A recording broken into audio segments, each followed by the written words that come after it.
Aujourd'hui, on va plonger dans deux lectures qui ont été proposées par le club de lecture d'Emma Watson nommé Our Shared Shelf.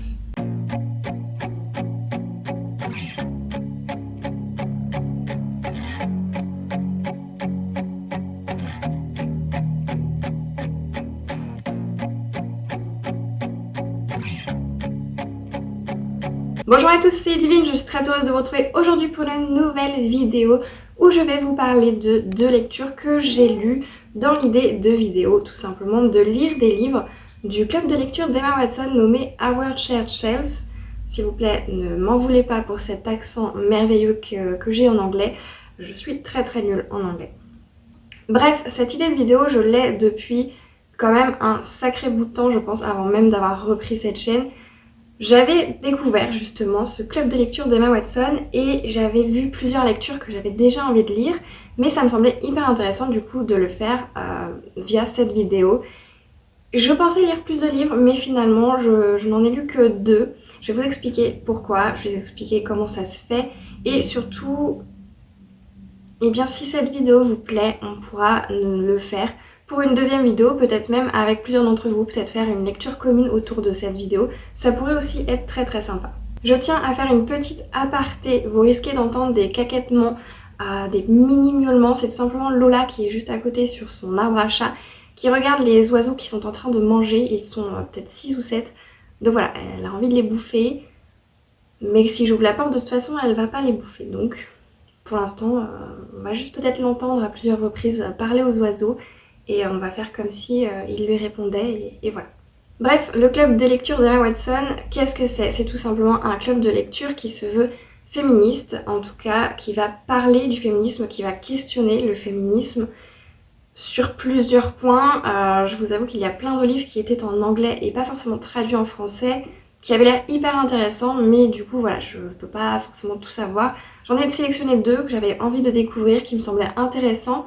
Et surtout un que je voyais pas vraiment, c'était pas pour moi évident le côté féministe, féminisme dedans. Et le pourquoi du comment de pourquoi elle a créé ce club de lecture féministe plutôt, c'est tout simplement qu'elle a été ambassadrice pour l'ONU. Alors je sais pas si elle y est encore aujourd'hui, mais à l'époque elle y était. Et donc elle a lu beaucoup de livres sur le féminisme, justement sur l'égalité hommes et femmes. Donc forcément dans son club de lecture, elle a proposé énormément d'œuvres écrites pour des femmes et par des femmes. Juste si vous vous posez la question, sachez que c'est un club qui est désormais fermé. Vous y avez toujours accès, notamment sur Goodreads. Moi c'est là que je l'avais vu. Ça fait des années que je suis dans le club de lecture. J'y ai jamais participé en temps et en heure.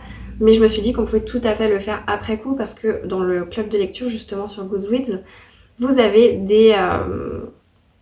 des sujets de discussion, en fait, vous avez plusieurs discussions avec le résumé, avec les questions justement spécifiques du féminisme, etc.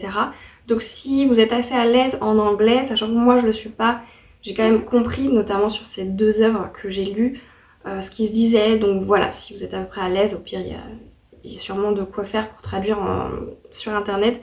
Donc si ça vous intéresse, sachez que ça se passe sur Goodreads. Vous avez aussi un compte Instagram qui était dédié en tout cas à ce club de lecture. Donc voilà, pour ce qui est de... Oui Lola. Pour ce qui est de tout ce qui est dans le général du club de lecture. Donc maintenant j'ai choisi 2 lectures pour ce club de lecture spécifique. J'ai choisi d'abord Rebecca de Daphné du Maurier qui est sorti pour une première fois en 1938. Il s'agit ici d'un classique gothique romance suspense. Et la seconde lecture c'est La Servante écarlate de Margaret Atwood sorti en 1985. Et là il s'agit d'une dystopie. Voilà, c'est un roman d'émancipation qui va beaucoup questionner le féminisme notamment. On verra ça. Donc la première lecture, Rebecca de Daphné du Maurier, je les ai lus en e-book, donc je vous mettrai les images juste ici si ça vous intéresse. Cette lecture, il s'agit de quoi? C'est l'histoire de quoi? C'est tout simplement l'histoire tout d'abord c'est une narratrice dans ce livre. On arrive donc avec cette narratrice, on sait qu'elle est dame de compagnie pour une femme. Et on la retrouve à Monte Carlo. Elle est dans un hôtel avec cette femme, etc. Elle vit sa petite vie. Et un jour, elle rencontre un homme, Monsieur De Winter, qui vit à Manderley, qui est assez connu, assez réputé, qui a un certain pouvoir aussi. Et donc, la femme pour qui il travaille, cette dame de compagnie, elle veut absolument s'approcher de cet homme. Bon, ça marche pas très bien, hein. On sent bien qu'il y a quand même un froid, en tout cas de son côté à lui, il n'est pas du tout intéressé par faire du réseautage avec cette femme. Par contre, un jour, elle devient malade, cette femme, et donc elle ne va pas descendre manger, elle ne va pas sortir de son lit pendant plusieurs jours, et là, la dame de compagnie va justement se rapprocher de cet homme jusqu'au jour fatidique où elle va devoir partir pour New York, si je me souviens bien, en tout cas pour l'Amérique. Donc suffisamment loin de lui, sauf qu'elle s'est attachée à lui, et de toute évidence, lui aussi, parce que lorsqu'elle lui avoue qu'elle va partir et que c'est pour tout de suite, en fait, elle a plus que quelques minutes vraiment avant de prendre le train. Le train, oui, ça devait être ça. Et bien justement, il lui dit, bah ok, je vous donne un ultimatum, soit vous partez avec elle, vous vivez votre vie de dame de compagnie, sachant qu'être dame de compagnie, c'est quand même être au plus bas de l'échelle au niveau de la société, soit vous m'épousez et vous devenez Madame de Winter. Seulement, donc ça, elle l'accepte, seulement être Madame de Winter, c'est être la deuxième épouse de Monsieur de Winter, et c'est être la deuxième Madame de Winter.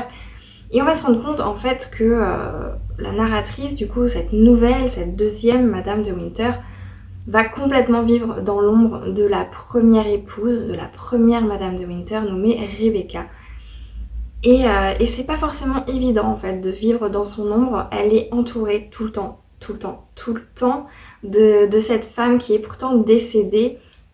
Les meubles dans la maison dans laquelle elle vit ont été choisis par cette femme. À chaque fois que les domestiques, elle leur pose une question ou autre, c'est toujours « Ah bah oui, mais Madame de Winter, donc l'ancienne faisait comme ça, comme ceci. » Et voilà, donc c'est tout un écosystème qui se crée. Et cette deuxième Madame de Winter, finalement, n'est qu'en place de deuxième, n'est qu'un remplacement. Et faut bien comprendre que du coup, elle était au bas de l'échelle, donc elle ne connaît pas les codes sociaux du haut de l'échelle dans la société. Elle a donc tout à apprendre et surtout se faire accepter et se faire écouter par ses domestiques, puisque maintenant elle n'est plus domestique, mais elle en a. Donc voilà. Je suis toujours aussi nulle pour les résumés, donc s'il vous plaît, ne m'en voulez pas pour ça. Je vais donc vous lire les petites... les petites constatations que j'ai pu faire au cours de ma lecture. Il faut savoir que cette vidéo, je comptais la faire en reading vlog à la base. Et finalement, ça s'est traduit, ça s'est fait, voilà, la vidéo d'elle-même s'est faite comme ça. Je me suis dit, voilà, on va tester ce format. Dans tous les cas, j'avais quand même noté des choses et j'ai bien fait puisque ça n'a pas été un reading vlog. Donc la première chose, les premières constatations qui, moi, m'ont surprise, ça a été que cette œuvre est écrite à la première personne du singulier et non pas à la troisième personne du singulier, comme je m'y attendais. On a une narratrice qui vraiment nous dit je fais ci, je fais ça, et moi on me dit c'est un classique, je ne m'attends pas en lisant un classique à avoir justement ce côté première personne du singulier, surtout autour d'une femme. Voilà, ça a été vraiment la première chose qui m'a beaucoup étonnée, et vu que je ne connaissais rien à l'œuvre avant, voilà, je n'étais pas au courant de ça. La deuxième chose qui m'a bien surprise, c'est que la protagoniste n'a ni nom ni prénom. C'est juste une jeune fille pour les autres, c'est juste je ou alors elle, quand il s'agit des autres qui lui parlent. Donc voilà, c'est très particulier et je trouve que ça intrigue beaucoup et ça renforce le sentiment d'invisibilité, ou en tout cas de sa place de remplaçante et de son côté inintéressante. Voilà, je trouve que ça renforce vraiment ce côté-là au niveau de la protagoniste justement. Ce qui m'a aussi marqué dans ce livre, c'est pas du tout positif là pour le coup, c'est que la protagoniste m'a fait énormément penser à Madame Bovary. Et vous n'êtes pas sans savoir à quel point je déteste Madame Bovary. Ça a été... c'était ennuyant, c'était long. Et en plus, j'ai vraiment pas eu de chance parce que j'ai dû travailler ce texte 3 fois. Et même si j'aime pas l'œuvre, bah moi, il faut que je fasse les choses. Donc c'est-à-dire, on me dit, on va travailler cette œuvre. J'ai déjà lu 2 fois, bah je la relis une 3e fois. C'était fastidieux, c'était vraiment fastidieux. Mais voilà, elle m'a vraiment fait penser à Madame Bovary, à Emma Bovary, tout simplement parce que elle subit pas forcément son mariage, parce qu'au début elle est super contente de se marier, elle est très contente de Maxime de Winter qui est un bon époux finalement pour elle, même si voilà, ça me plairait pas vraiment la façon dont il la traite. Mais voilà, il y a ce côté un peu... tout se passe bien au niveau du mariage, mais par contre, elle subit vraiment sa vie à Manderley. Elle subit vraiment ses domestiques, ses nouveaux codes à apprendre, la place que prend énormément cette femme qui est pourtant décédée, Rebecca, d'où le nom du livre notamment, c'est... Voilà, elle s'ennuyait un peu, mais en même temps elle sort pas non plus, elle fait pas en sorte de moins s'ennuyer, vous voyez ce que je veux dire. Donc voilà, elle est pas du tout contente de sa vie actuelle, de sa vie à Manderley, elle s'attendait complètement à autre chose une fois mariée, et elle tombe de haut, hein. C'est clair, c'est le cas de le dire. Et il y a aussi ce point qui est hyper important, c'est que on n'est pas habitué trop à lire ça, je trouve, c'est que la protagoniste vraiment se juge très très très durement, mais genre vraiment, à un moment donné ça m'a choquée, elle se compare au chien. En fait, pour elle, dans la tête de son mari, pour elle, vraiment, elle est comme son chien, comme leur chien. C'est-à-dire que qu'il soit là ou pas, ça le gêne pas. Bah c'est pareil, pour elle, il pense la même chose avec elle. Et ça m'a vachement choquée quand même. C'est que ça va vraiment très mal, je pense, dans un couple quand on pense ça de son mari. Donc voilà, se comparer soi-même à un chien, c'est quand même assez fort, je trouve, hein. On a une ambiance générale dans ce livre qui est très sombre, lugubre, dérangeante. On a vraiment l'impression que Rebecca, à tout moment, va apparaître. Voilà, sachant qu'elle est morte. Vraiment, à tout moment, je m'attendais à un petit truc un petit élément fantastique, tellement j'avais cette impression que Rebecca était présente. Son omniprésence était là, malgré qu'elle est décédée. Et ça a été vraiment fort. L'atmosphère est très lourde dans ce livre. J'avoue que je peux aussi dire que l'atmosphère était un peu flippante.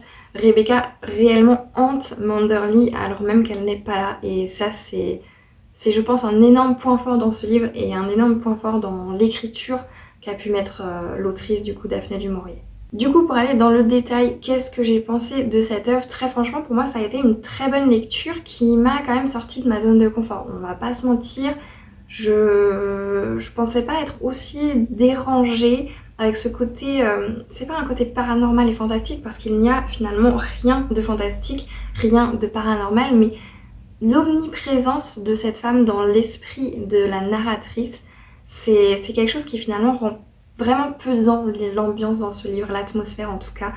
Donc voilà, ça j'ai bien aimé et j'ai bien aimé du coup le côté sortir de sa zone de confort. C'est aussi, comme je vous le disais, un roman à suspense, c'est une romance mais pas que, c'est pas franchement une romance idyllique, hein. On est quand même sur un mari où tout au long de notre lecture on a l'impression qu'il pense à Rebecca, en tout cas la narratrice. C'est ce qu'elle nous renvoie, c'est ce qu'elle nous rejette à nous, lecteurs, lectrices. Et donc il y a vraiment ce côté romance, pas idyllique, mais en plus roman à suspense qui m'a aussi fait sortir de ma zone de confort. Le gros plus pour moi dans cette œuvre, c'est l'immersion. J'ai été immergée dès le départ justement dans l'œuvre. J'ai suivi la narratrice dans son changement de vie, de lieu de vie, son changement de statut social. Elle a quand même dû apprendre de nouveaux codes sociaux qui sont beaucoup plus bourgeois. Elle passe vraiment du bas de l'échelle au haut de l'échelle. Et ça, j'ai vraiment trouvé ça hyper intéressant. Et pour le coup, j'ai bien été dedans. Et il y a aussi ce côté très visuel, je trouve, dans ce livre. Je voyais extrêmement bien les scènes. Genre là, quand je vous reparle de ma lecture, j'ai vraiment ce côté très visuel. Je revois certaines scènes exactement comme si j'avais tout simplement vu un film. Un autre point qui est très fort aussi dans cette œuvre, c'est l'originalité. Ici, on a vraiment une narratrice qui n'a pas de nom, une narratrice qui du coup est au premier plan dans le sens où c'est elle qui parle, c'est elle qui nous raconte l'histoire, mais elle est toujours mise au second plan. En fait, la première épouse, Rebecca, est tellement partout et tellement omniprésente, tout le monde la compare en fait à la narratrice sans arrêt. Et ce côté-là, c'est vraiment très particulier, ça rend vraiment la lecture très particulière parce qu'on arrive finalement à mettre un personnage qui est bien réel, qui est bien vivant, qui est bien là sur place, qui est dans l'action finalement. On arrive à mettre ce personnage-là au second plan et à mettre au premier plan un personnage qui est décédé et qui donc n'agit à aucun moment. On rencontre ce personnage seulement par le biais d'autres personnages, par la décoration qu'elle a choisie dans les lieux, etc. Mais à aucun moment, Rebecca n'agit dans ce roman, elle n'est pas là. Donc c'est assez incroyable, je trouve, ce côté. La narratrice qui elle-même est là, finalement, est beaucoup plus invisible, beaucoup plus décédée en un sens que le personnage qui est réellement décédé finalement. Et donc ça, vraiment, le côté original, pour moi, ça a vraiment rattrapé le côté fade de la narratrice qui n'arrête pas de se plaindre, qui me fait penser à Emma Bovary et qui reste en fait sans arrêt dans sa paranoïa.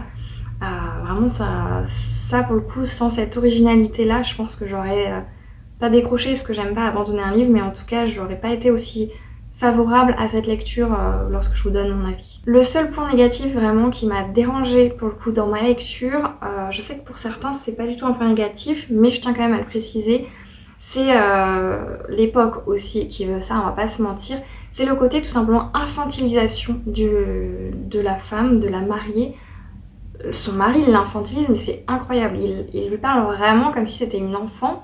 Ce qui est le cas finalement, puisque ici on est à la trope age gap, je crois qu'on appelle ça comme ça, mais en gros on a une différence d'âge énorme, je crois qu'on est entre 20-30 ans. Lui il est dans la quarantaine et elle, on ne sait pas son âge exact, mais elle est quand même assez jeune. Donc voilà, il y a quand même un écart d'âge énorme et cette infantilisation qu'il a envers sa propre femme, j'ai l'impression de voir un père qui parle à sa fille, ce qui est assez dérangeant. Déjà que la différence d'âge aussi grande, c'est pas quelque chose que j'aime particulièrement dans les livres. Mais alors là, en plus qu'il l'infantilise comme si vraiment, pour le coup, il n'était pas son époux, c'était particulier. Donc je prends en compte le fait qu'évidemment, c'est dû aussi à l'époque. Mais voilà, ça m'a fait tilter à plusieurs reprises, bizarre quand même. Hein. Maintenant, je vais passer à ma deuxième lecture. À la toute fin de cette vidéo, je vais vous présenter les différents points qui pour moi étaient vraiment féminisme. Je ne suis pas du tout une spécialiste sur la question, donc j'ai sûrement loupé des points qui sont peut-être majeurs à vos yeux, qui sautent aux yeux et qui, moi, ne m'ont pas du tout sauté aux yeux, ou inversement, peut-être que j'ai vu des choses qui ne le sont pas. Franchement, je suis pas du tout une spécialiste, donc ce n'est que mon ressenti, mon avis à moi. Mais je le dirai qu'à la toute fin parce qu'il est possible qu'en connaissant ces questionnements qu'on peut rencontrer dans l'œuvre, ça soit des spoilers. Donc voilà, si vous voulez regarder la vidéo, ce sera jusque là. De toute façon, je vous redirai quand je ferai ça. Mais voilà, tout ça, je le ferai à la fin du coup pour éviter à des personnes de devoir avancer dans la vidéo alors que je peux tout regrouper à la fin. Voilà, donc on va passer à La Servante écarlate de Margaret Atwood qui est sortie en 85, qui est quand même beaucoup plus récent. Ici on est sur une dystopie, du coup si vous ne savez pas ce qu'est une dystopie, c'est tout simplement c'est notre univers, c'est notre vie mais qui se passe dans le futur et c'est un futur qui est possible. Donc on dit aussi d'un roman d'émancipation. Non. Merde, j'ai perdu mon mot. Un roman d'anticipation du coup, tout simplement parce que c'est un futur qui est possible. C'est un livre du coup, une œuvre qui interroge sur un futur possible que nous pouvons possiblement prendre. On peut prendre cette voie comme on peut prendre autre chose. Sauf que comme c'est une dystopie, ce n'est pas un futur qui est gai, ce n'est pas un futur qui nous est recommandé ou en tout cas dans lequel on a envie d'aller. En tout cas moi j'ai pas envie d'y aller personnellement. Donc voilà, c'est ça vraiment la dystopie. Au niveau du résumé, je vais surtout... C'est difficile un peu de résumer. Donc je vais juste vous lire le texte qu'Emma Watson a mis dans son club de lecture quand elle a dit que c'était cette lecture, quand elle a annoncé cette lecture au club de lecture. Donc pour info, cette lecture, ils l'ont fait dans le club de lecture en 2017. Et donc là, Emma Watson nous dit « Share our shared shelf ». Notre prochain livre est La Servante écarlate de Margaret Atwood. C'est une lecture captivante mais elle vous rendra mal à l'aise. C'est une dystopie qui se déroule dans le futur et dans laquelle la société, anciennement les États-Unis, est gouvernée par une religion fondamentaliste qui contrôle le corps des femmes. Parce que les taux de fertilité sont bas, certaines femmes ayant prouvé qu'elles étaient fertiles sont données au commandant de la République de Gilead en tant que servantes afin de porter leurs enfants lorsque leurs femmes ne peuvent pas en avoir. Le roman prétend être le premier compte-rendu d'une servante d'Efred qui décrit sa vie sous ce régime totalitaire. D'après les flashbacks, elle pensait pouvoir être une mère qui travaille tout en ayant une relation d'égalité avec son mari. Ceci nous montre à quel point il est facile de révoquer les droits des femmes quand une période de chaos social intervient. Alors que la tension augmente, le lecteur souhaite désespérément que la résistance vienne en aide à Defred et la sauve. Margaret Atwood a écrit La Servante écarlate il y a un peu plus de 30 ans à présent, mais c'est un livre qui n'a jamais arrêté de fasciner les lecteurs parce qu'il exprime d'une manière saisissante ce que cela fait à une femme de perdre le pouvoir sur son propre corps. Comme dans 1984 de George Orwell, un roman qui a inspiré Atwood, rien que le titre donne tout un tas d'idées, même à ceux qui ne l'ont pas lu. Comme l'a dit Atwood dans une interview, c'est devenu une sorte de marque repère pour ceux qui écrivent sur les changements d'une société visant à contrôler les femmes, en particulier leur corps et leur fonction de reproduction. C'est quelque chose sorti tout droit de La Servante écarlate. Et bien voici notre chance de lire au travers de cette marque. Atwood a appelé ça de la fiction spéculative, mais elle dit aussi que toutes les pratiques décrites dans le roman sont tirées de documents historiques, c'est-à-dire qu'il y a des choses qui se sont produites dans le passé. Est-ce que l'une des spéculations d'Atwood pourrait se reproduire ou est-ce que certaines se produisent déjà? Est-ce que les femmes dans les livres sont impuissantes dans l'oppression ou est-ce qu'elles pourraient en faire plus pour la combattre? J'ai hâte de lire ce que vous en pensez, Emma X. Voilà, donc ça c'était le texte, ça résumait aussi un petit peu l'œuvre, ça parlait un petit peu de ce qu'on allait y retrouver, donc je me suis dit que c'était juste parfait de vous le retranscrire ici.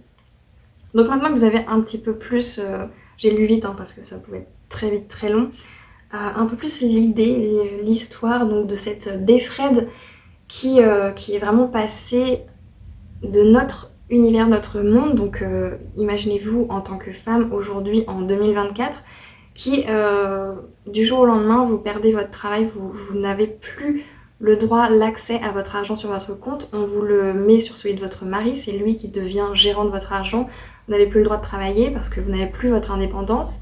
Si vous avez montré que vous êtes en capacité d'avoir des enfants, on vous met dans une maison avec un autre couple souvent âgé pour servir juste de ventre, et puis une fois que l'enfant il est né, une fois que vous l'avez expulsé, c'est elle la mère, donc la femme du couple et la mère, vous n'êtes juste la nourricière les quelques premiers mois, et c'est ciao après, vous allez dans une autre famille faire le même travail, bref, vous êtes juste mère porteuse et vous n'avez même pas le droit d'ambitionner à autre chose finalement qu'à ce rôle de mère porteuse, et c'est pas tout parce que tout est régi, tout est fait, enfin voilà, c'est...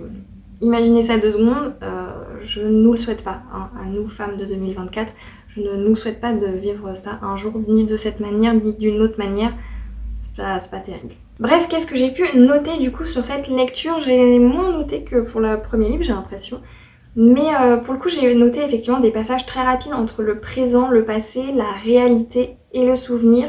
C'est vrai qu'à un moment vous êtes là, vous êtes présent, la narratrice vous parle de, je sais pas moi, elle est dans sa chambre par terre, et d'un coup, vous êtes dans le passé avec sa petite fille, donc son enfant, qu'elle a eu avant d'atterrir là.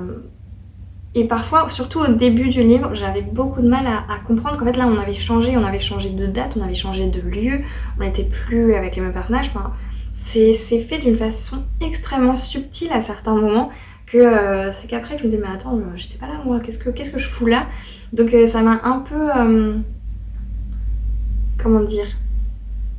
Ça m'a un peu, c'est pas gêné, c'est pas le bon terme, mais voilà, ça m'a un peu rendu flou les choses à certains moments au début. Par contre, ce qui est hyper intéressant, c'est que après avoir noté cette première constatation, et maintenant que j'ai terminé le livre, je peux complètement dire que cette façon d'écrire de l'auteur, de l'autrice, c'est très clairement pour moi un moyen exceptionnel de renforcer cette impression de réalisme chez le lecteur. C'est-à-dire qu'on renforce en fait la désorientation chez le lecteur comme si c'était lui-même, comme si c'était moi pour le coup pendant la lecture, qui était à un endroit dans une pièce et qui d'un coup me rappelait ma vie de, du coup pour moi, 2024 où j'étais heureuse avec mon compagnon, ma fille du coup si on prend le cas de notre narratrice, et ça a été très fort parce que je me dis vraiment... Là, on a vraiment un style d'écriture, une façon de nous rendre troubles les choses pour renforcer ce côté désorientation complet. On sait plus trop où on en est, on est un peu perdu, à la même manière que cette femme qui du coup se retrouve vraiment à perdre tous ses droits, toute son indépendance, et en plus à devoir subir ce côté...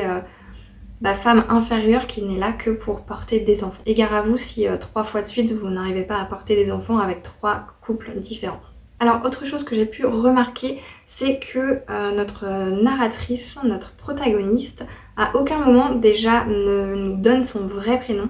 Parce que vous l'aurez compris ou pas, Defred ce n'est pas son vrai prénom. on va lui enlever ce prénom, on va déshumaniser un peu, je pense, son côté femme indépendante. Si on vous donne un prénom, on vous donne une valeur, on vous donne une certaine puissance, je pense, dans la société. En tout cas, on vous donne une place, un rôle qui n'est peut-être pas celui qu'ils veulent chez les femmes à ce moment. Et donc, à aucun moment, elle ne va nous dire son vrai prénom. On connaît juste le prénom qu'elle a du coup dans cette maison. En fait, vous êtes une femme servante, vous changez de prénom, enfin de nom, vraiment un prénom, à chaque fois que vous changez de maison. Donc là, elle s'appelle Defred, tout simplement parce que le commandant, l'homme avec qui elle doit enfanter pour ce couple, s'appelle Fred. Voilà, je crois que c'est le nom de famille, quelque chose comme ça. Donc c'est Defred. Et si elle était avec je sais pas moi, un autre nom, et ben ce serait de quelque chose, le nom de l'autre homme. Donc voilà, c'est particulier. Donc on lui enlève son nom, mais pas que ça. Ce qui m'a marqué en premier, parce que toujours je me disais peut-être qu'on saura plus tard son prénom. Ce qui m'a marqué en premier, c'est que on a ces moments où elle parle de sa petite fille, de son enfant qu'elle a eu avant d'arriver dans cette situation. À aucun moment en fait elle va parler de sa fille en disant son prénom. Elle ne va jamais nommer le prénom de sa petite fille. Toujours ça va être elle. Et il y a certains passages justement encore une fois qui m'ont désorientée parce que d'un coup on passe d'un moment dans le présent à un souvenir. Elle se remémore quelque chose et elle dit elle. Donc on devine bien que elle ça devient sa fille parce que par rapport aux autres personnages que l'on croise dans les souvenirs, eux sont bien nommés. Et elle en fait au fur et à mesure on comprend que c'est toujours la petite fille. Et je me suis beaucoup posé la question de pourquoi. Pourquoi est-ce qu'une mère, dans une telle situation, ne nommerait jamais sa petite fille? Et la seule chose pour laquelle je me suis dit qu'une mère pouvait faire ça, en tout cas c'est la seule chose, la seule réponse que je trouve. Si vous en avez une autre, vraiment dites-le, ça pourrait être super intéressant de voir vos idées. Si vous êtes vous-même maman et que vous avez lu ce livre, si vous vous imaginez dans cette situation, qu'est-ce qui vous ferait ne pas nommer votre enfant? Et moi je me suis dit que c'est aussi pour elle une façon plus aisée durant ma lecture de ne pas souffrir trop de cette situation. Je sais pas comment l'expliquer, mais je me dis que c'est peut-être moins difficile de se rappeler quelqu'un qu'on aime très fort et pour lequel on s'inquiète énormément si on ne nomme pas. Encore une fois, en nommant les choses, on leur donne une puissance, une valeur que peut-être si on les nomme pas, eh bien il y a moins. Donc voilà, c'est peut-être complètement pas pour ça. Mais c'est vrai qu'au niveau de ma lecture, durant ma lecture, c'est ça. On a un autre élément de réponse, hein, je vais pas vous le cacher, à la fin de l'œuvre, mais je vous en parle pas volontairement, ce serait stupide de vous spoiler là-dessus. Donc voilà, moi c'est l'idée que j'en ai eue durant toute ma lecture. Alors ici, on est vraiment sur une dystopie qui change pour le coup de tout ce que j'ai déjà pu lire en dystopie. En même temps, c'est pas étonnant puisque tout ce que j'ai pu lire en dystopie, c'était quasiment que du young adulte. Et là, vraiment, on est dans une protagoniste qui subit l'action, qui est dans l'action. Et on n'est pas sur une protagoniste qui va mener de front un combat pour ne plus subir ça. Vraiment, comme vous voyez un peu tous les young adultes, où vraiment la protagoniste est forte. C'est une femme qui combat, qui va faire en sorte de sortir de ce pétrin. Et là, en fait, la situation fait que cette femme ne peut pas, mais en plus n'est pas dans l'action concrète. Hein. C'est beaucoup plus... On voit les choses de façon beaucoup plus dissimulée, beaucoup plus lente, beaucoup plus peut-être douce d'une certaine manière. Ici, il n'y a pas d'échappatoire, il n'y a pas d'espoir, on subit juste et on n'a pas moyen de se rebeller finalement. Donc on a vraiment ici une façon d'agir, de se rebeller qui est quand même plus ténue et vraiment complètement différente de ce que j'ai pu moi voir et constater dans le young adulte. On est moins rentre dedans dans l'action, on n'est plus en dehors de l'action et donc à revenir pour faire en sorte de sortir ceux qui sont dedans. On est vraiment dans l'action et dans la capacité d'agir tout simplement. Alors j'ai noté mon sentiment pendant ma lecture. J'ai 2 points. J'ai noté notamment un profond malaise qui est constant. C'est pour moi une lecture qui est très dérangeante, frappante et percutante de par forcément son sujet. Et le fait, je suppose, étant moi-même une femme, ça doit pas être pareil peut-être chez les hommes, mais voilà, c'est d'autant plus parlant et ça me criait en pleine face de ouf, ça fait peur, hein, vraiment. Et tout dans le livre, tout vous renvoie ce malaise, ce sentiment vraiment d'insécurité constant. Au-delà de ce sentiment d'insécurité, il y a aussi dans ce livre un sentiment d'impuissance qui est extrêmement fort. Le fait que juste parce que je suis une femme, un rien peut m'enlever mes droits que j'ai acquis aujourd'hui, juste parce que mon sexe. C'est tout. Et ça, c'est... Ouais, ça donne vraiment ce côté encore plus fort pour moi, du coup, je pense, parce qu'il y a vraiment cette peur qui s'immisce en vous durant la lecture, de se dire, bah mince, où on va, vraiment où on va, et ça questionne beaucoup. Et c'est marrant parce que du coup, enfin c'est marrant, on comprend bien que je l'utilise pas dans le sens marrant premier du terme, mais de voir vraiment à quel point ce livre peut être d'actualité au vu de notamment le terme de Macron de réarmement démographique. On est complètement dans cette œuvre, dans ce but-là d'un réarmement démographique, puisqu'ici, c'est pas pour rien que les femmes qui ont déjà procréé sont des servantes. Tout simplement, la population ne fait plus assez d'enfants et surtout, la population est devenue stérile. Donc le peu de femmes qui sont capables de faire des enfants, ce sont des femmes qui sont un peu mises en valeur, mais pas trop non plus, vu la place qu'elles ont. Mais voilà, ce sont des femmes que l'on pousse à faire des enfants, justement. On va pas se mentir, le réalisme du livre fait hyper froid dans le dos à ce niveau-là. Hein. Vraiment, en tant que femme, si vous n'êtes pas à l'aise avec ça, ne lisez pas ce livre. Ouais, ça vous met mal à l'aise, hein. Pour le coup, comme le disait Emma Watson, c'est très dérangeant, vous êtes pas bien. Après, si vous avez cette capacité hyper simple de vous mettre vachement en arrière, d'avoir du recul sur votre lecture, foncez, hein, franchement, il n'y a aucun souci. Je vais pas vous mentir, j'ai adoré toute ma lecture. Par contre, il y a une chose qui m'a gênée, qui fait que j'aime pas ça. Mais ça, c'est parce que c'est mon avis personnel, je n'aime pas ça. C'est, au-delà de l'age gap plutôt, donc la trope avec... parce que les servantes souvent se retrouvent avec des hommes, les commandants qui sont beaucoup plus âgés qu'elles. Ici, on avait une femme de 33 ans, si je me souviens bien, qui était avec un homme qui était en pré-retraite. À un moment, elle dit ce terme. Donc pas loin des 60 ans quand même. Donc je me dis, il y a quand même une sacrée différence d'âge là aussi. C'est pas vraiment mon délire. Mais au-delà de ça, le truc qui m'a gênée, c'est la fin. La fin est ouverte. Si vous n'aimez pas les fins ouvertes, n'allez pas vers ce livre. Vraiment, je déteste les fins ouvertes. J'ai besoin de savoir ce qui se passe. J'ai besoin d'avoir des réponses à mes questions qui sont qu'est-ce qui se passe. Et surtout, j'ai besoin d'être soit rassurée sur le sort du personnage, soit d'être triste du sort du personnage, mais au moins d'avoir une réponse, d'avoir quelque chose. Or là, vous êtes sur une fin ouverte, j'aime pas ça. Vraiment, je n'aime pas être dans cette obligation de réfléchir moi-même, de me dire moi-même dans la tête ce que j'ai envie qu'il se passe ou ce qu'il peut se passer. J'aime mieux en fait juste que l'auteur me dise bah voilà, il s'est passé ça te plaît pas, mais au moins je sais ce qui s'est passé. L'avantage de cette fin ouverte, c'est que ça me donne d'autant plus envie de lire le tome 2 qui est sorti en 2019, donc quand même bien longtemps après, parce que le premier est sorti en 85, je rappelle.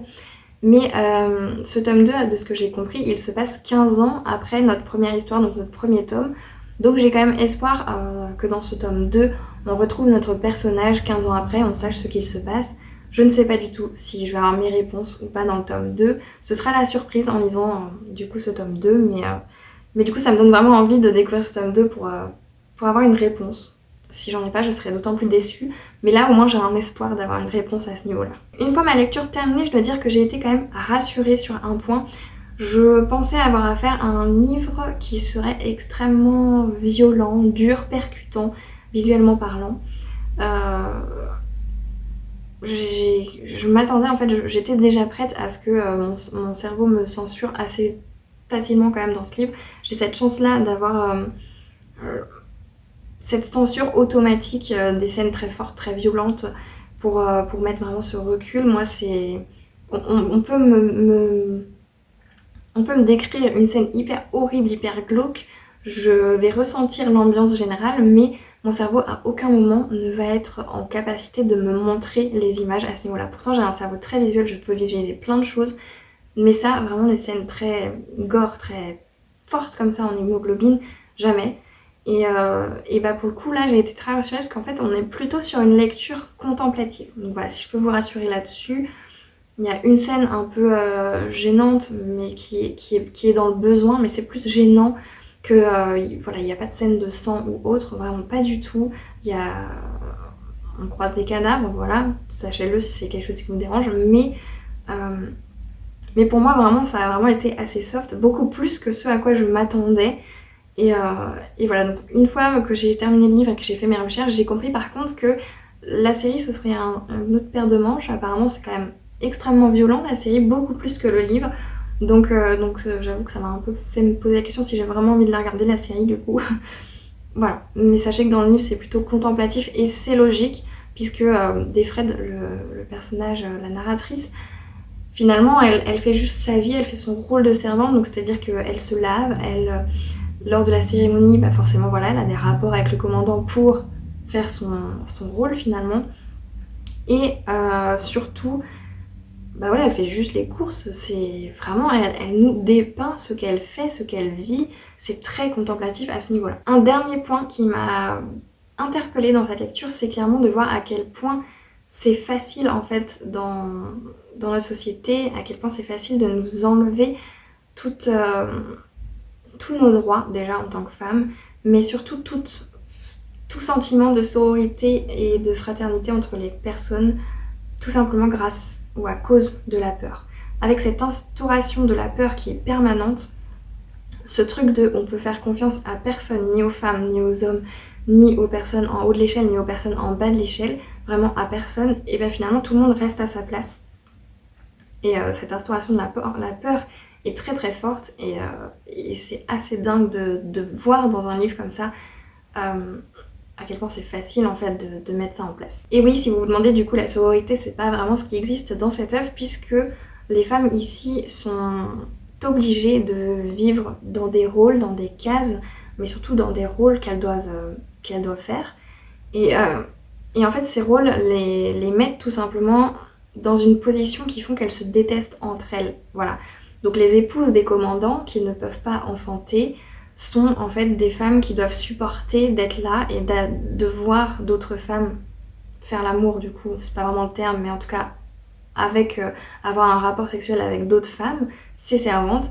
Et du coup ces femmes, les épouses détestent les servantes parce que les servantes sont la même chose que des maîtresses aujourd'hui, des amantes, sauf qu'elles sont obligées d'être là et de subir et de voir en fait réel.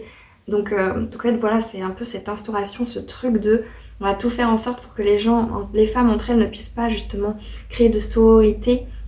On va donner à certaines personnes un petit peu de pouvoir, juste assez pour qu'elles soient contentes, et aux autres on va suffisamment leur enlever pour qu'elles ne puissent pas justement s'entraider. Enfin voilà, ce truc est très très fort et c'est assez criant de le voir dans cette œuvre. Donc maintenant je vais vous parler de ce que j'ai trouvé de très parlant et de très... ce que j'ai pu noter justement au niveau du féminisme dans cette œuvre, dans ces œuvres. Donc il y aura peut-être des spoilers, surtout pour Rebecca. Pour La Servante écarlate quand même, je pense que la plupart d'entre nous connaissent l'œuvre même sans l'avoir lue ou vue d'après la série. Mais voilà, je préfère vous prévenir si à partir de maintenant vous ne souhaitez pas regarder la suite parce que vous avez peur d'être spoilé d'une raison ou d'une autre, vous pouvez arrêter la vidéo là tout simplement. Donc pour Rebecca, qui est un roman gothique quand même mettant en avant essentiellement des femmes, on a donc le personnage qui est décédé qui se nomme Rebecca, mais on a également la narratrice qui est une femme. D'ailleurs c'est pareil avec La Servante écarlate, c'est une narratrice femme. Donc là j'ai noté en premier point la question sur la place de la femme épouse au sein de la société et du foyer. C'est quand même très parlant, on a surtout voilà, cette femme épouse, mais surtout qui arrive et qui a tout à apprendre et qui ne connaît rien aux codes sociaux des bourgeois tout simplement.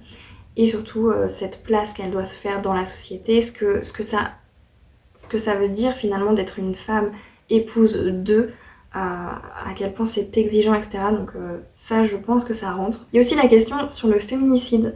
Donc là, c'est pour ça notamment que je vous disais que c'est spoilant.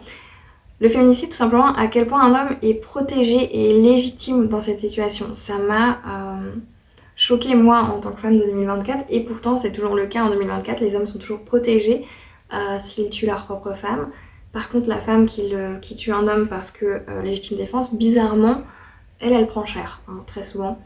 Donc voilà, ce côté féminicide, qu'on ne nomme pas ainsi, hein, forcément en 38, je crois que c'était ça la date, 38, voilà, de protéger l'homme et de voir qu'en fait une autorité a bien compris, hein, qui a tué cette femme, quand les circonstances, mais finalement que ça l'arrange bien qu'il y ait une petite chose comme ça qui fasse que hop, on évite de trop se poser de questions, hein.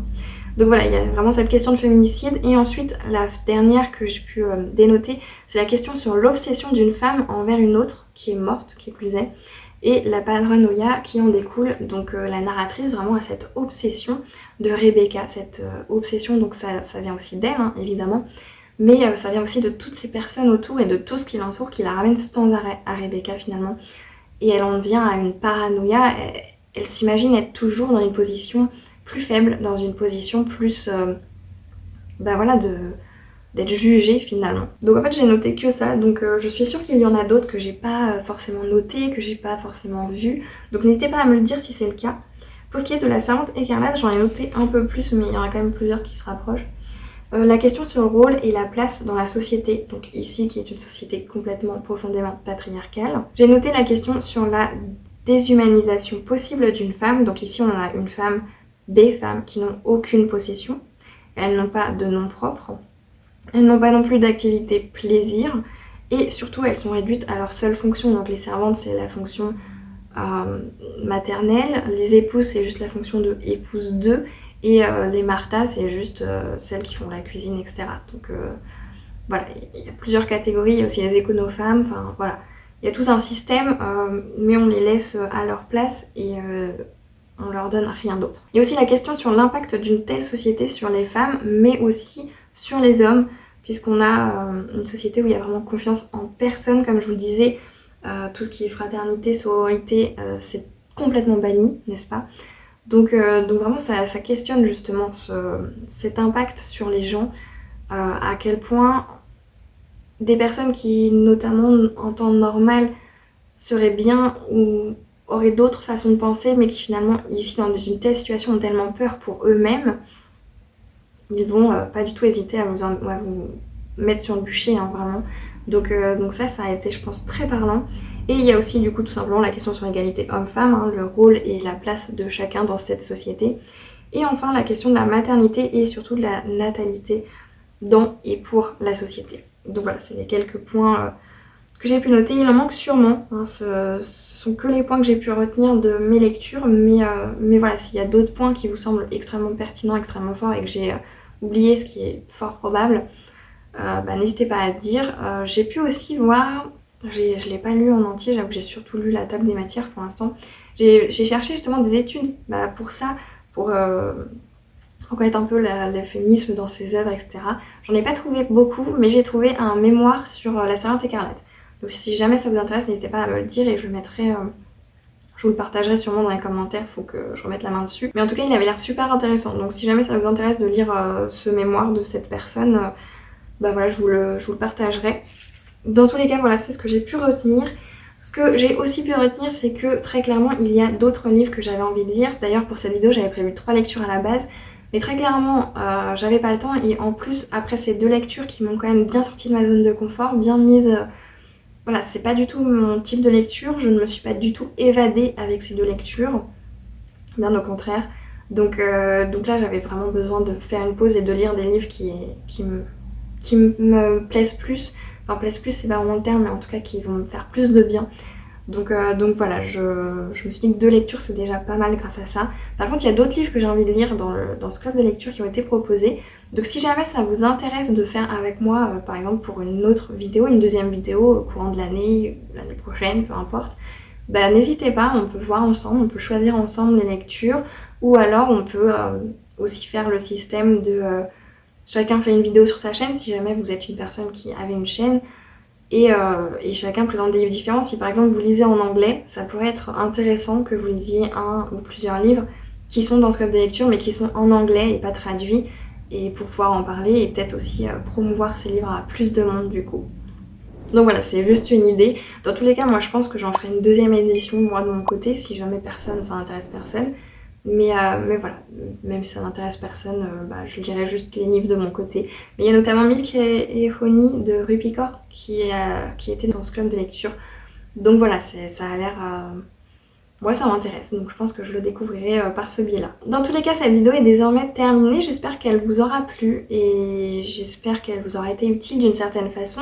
J'espère que ça vous aura peut-être fait découvrir ces deux œuvres d'un autre œil, peut-être que ça vous les a fait redécouvrir, peut-être que vous avez envie d'ajouter quelque chose au niveau de ces œuvres, hein, c'est possible aussi. N'hésitez pas à dire tout ça dans les commentaires, ça me ferait très plaisir. En attendant vos retours sur cette vidéo, je vous remercie du fond du cœur d'avoir regardé jusqu'au bout. Et sur ce, je vous souhaite à toutes et à tous de très belles lectures et je vous dis à la prochaine.